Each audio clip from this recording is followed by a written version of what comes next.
এগৰাকী 14 বছৰীয়া কিশোৰী ৰাতি 12 বজাৰ পৰা অনলাইন থাকে আৰু ৰাতি আধা ৰাতি মানে মাজনিশা মাক দেউতাকক নোকোৱাকৈ তেওঁ ঘৰৰ পৰা ওলাই গৈছিল আৰু যিগৰাকী কিশোৰী ৰাতি 12 বজাৰ পৰা অনলাইন আছে আৰু ৰাতি আধা ৰাতি মাক দেউতাকক নোকোৱাকৈ ঘৰৰ পৰা ওলাই গৈছে সেই কিশোৰীগৰাকীৰ ৰাতিপুৱা এটা কালভাৰৰ তলত মৃতদেহটো পায়।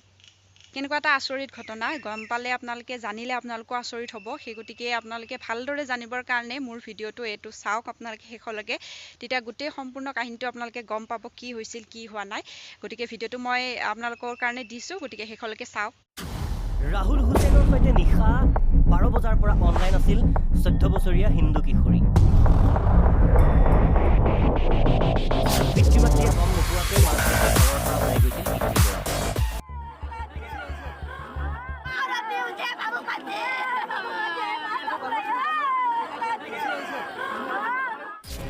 নিশা ভাত পানী খাই শুই আছিল মৰম লগা কিশোৰীগৰাকী। পুৱতি নিশা প্ৰায় 3 মান বাজিছিল। পিতৃ মাতৃয়ে দেখে বিচনাত কন্যা নাই আৰু তাৰ পাছতেই লাগিল হাহাকাৰ।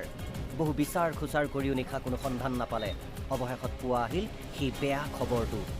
হাজোৰ বাগদা ভৈলাবৰী সংযোগী পথৰ এটা কালভাৰ্টৰ তলত উপঙি থকা অৱস্থাত উদ্ধাৰ হয় কিশোৰীগৰাকীৰ মৃতদেহ। মৃতদেহৰ কাষত উদ্ধাৰ কিশোৰীগৰাকীৰ চেণ্ডেল আৰু মোবাইল। কিশোৰীগৰাকীৰ মোবাইলৰ কল ৰেকৰ্ডৰ ভিত্তিত চাংচাৰীৰ পৰা গ্ৰেপ্তাৰ কৰে ৰাহুল হুছেইন নামৰ এজন যুৱকক। ৰাহুলৰ ঘৰ হাজোৰ বৰমবৈত। পেছাত ট্ৰেক্টৰ চালক আৰু ৰাহুলৰ বিৰুদ্ধে কিশোৰীগৰাকীক হত্যাৰ অভিযোগ পৰিয়ালৰ। ৰাতি কেইটাৰ পৰা নিলুতে হৈছে সেইটো আমি সবিক নাজানো। 3টাৰ বজাত আমি গম পাইছোঁ। গম পাই বিচাৰ খচাৰ কৰিলোঁ। আমি চবতে থানা চানা আহিলোঁ, ক'তো নাপায়। আমি মানে মাছমৰীয়া এজনৰ দ্বাৰা আমি গম পালোঁ যে তেওঁ কালভাৰ এটাত মানে মোবাইলটো ওচৰত থৈ আৰু চেণ্ডেলযোৰ থৈ তেওঁ মানে চলাটো উপঙি আছে ওপৰত। তেনেকৈ দেখা পাই আমি মানে থানাত যোগাযোগ কৰি ছাৰৰ দ্বাৰা মানে অচি নিফালে উঠালোঁ। আমি উঠাই আজি তাৰমানে ছাৰহঁতে মানে আছামিজন ধৰা পৰা বুলি গম পাইছোঁ। আমি তাৰ কাৰণে আমি চাব আহিছোঁ। তেওঁক চিনি নাপাওঁ আমি। সেইকাৰণে তেওঁক উচিত শাস্তি দিব লাগে, দুটি শাস্তি পাব লাগে। তেওঁক ফাঁচি দিব লাগে, বেলেগ একো নাই। তেওঁক ফাঁচি দিয়ক। তাই বছৰ হৈছে 14 বছৰ, একদম ফুল কুমলীয়া ছোৱালী। তাই পঢ়ি থকা, তাই 10 পাইছে মাত্ৰ।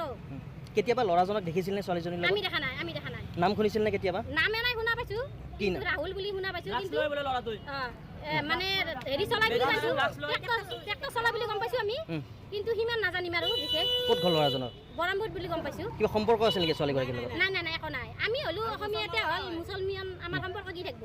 একো নাই। ক'ৰবাত যদি লগ পাইছে আমি বিশেষ নাজানো আৰু। ৰাতি কি বুলি কয়, কিবা কৈ ওলাই আহিছিল নে ঘৰৰ? নাই নাই, ঘৰত কাকো কোৱা নাই। এতিয়া মোবাইলটোত ছাৰহঁতে যি মানে প্ৰুফ পাইছে সেয়ে আমাৰ। কেনেকুৱা অৱস্থাত উদ্ধাৰ হৈছিল? তাই মানে এনেকৈ মৃত অৱস্থাতে কৰ্মোৱা হৈ আছে, পিঠিখন হেৰি কৰ্মোৱা হৈ আছে। পানী পৰিছে জানো না, পানী খোৱা নাই। তাই একদম ধুনীয়া হৈ আছে। কিবা বেলেগ কিবা আৰু কিবা সন্দেহ কৰা আছে নে? কিবা এনেকুৱা হত্যা? হাতত দাগ থকা বুলি কৈছে, পিঠিত মানে গলত দাগ আছে আৰু বুকত দাগ থকা বুলি মানে আমি গম পাইছোঁ। কেনেকুৱা ধৰণৰ দাগ আছে? দাগ মানে এইখিনি কলা হৈছে, হাত দুখন কলা হৈছে, এই গলত টিকাটো কলা হৈছে। এতিয়া পষ্টমৰ্টম আহিলে আমি আৰু গম পাম। এতিয়া ইয়াতে চাওঁ মতে তাই ইয়াতে আছে, হাতত আছে। মানে হত্যাকাণ্ড হৈছে? হত্যাকাণ্ড এইটো আৰু মাদা নিজে আত্মহত্যা কৰা নাই। তাই ভালকে জানো হত্যাকাণ্ড এইটো। এতিয়া কি বিচাৰিছে আপোনালোকে? আমি ন্যায় বিচাৰিছোঁ, তাক ফাঁচি দিব লাগে, দুখী শাস্তি দি ফাঁচি দিব লাগে। আৰু যাতে জেলত থোৱাটো আমি নিবিচাৰোঁ, জেলত থোৱাটো আমি নিবিচাৰোঁ। 15 বছৰ পিছত হ'লেও টকা লৈ ওলাই যাব, আমি সেইটো নিবিচাৰোঁ। ফাঁচি দিয়ক। ছোৱালীটো যেনেকৈ আমাৰ নহয় হৈছে, তেওঁকো যাতে নহয়, আমি সেইটোৱে বিচাৰিছোঁ ৰাইজে। এই ঘটনাৰ পাছতে কিশোৰীগৰাকীৰ ঘৰত উপস্থিত হয় ৰাজ্যিক বিজেপিৰ সভাপতি ভৱেশ কলিতা। যিজন ল'ৰাই তেওঁৰ ফোন নাম্বাৰ কল কৰিছিল, ইতিমধ্যে ল'ৰাজন আইডেণ্টিফাই হৈছে, ল'ৰাজন চিনাক্ত হৈছে আৰু ইতিমধ্যে আমি প্ৰশাসনৰ লগত যোগাযোগ ৰাখিছোঁ। প্ৰশাসনক এটাই অনুৰোধ ৰাখিম, তেওঁৰ কেছ খুব খৰতকীয়া হ'লে ফাষ্ট ট্ৰেকত হ'ব লাগে আৰু যি হত্যাকাৰী তেওঁৰ ফাঁচি হ'ব লাগে। ৰাইজৰ যিটো ডিমাণ্ড, সেই ডিমাণ্ডৰ লগত আমিও আছোঁ। লাভজিহাদৰ বলি হৈছে নেকি? তেনেকৈ লাভজিহাদৰে বলি।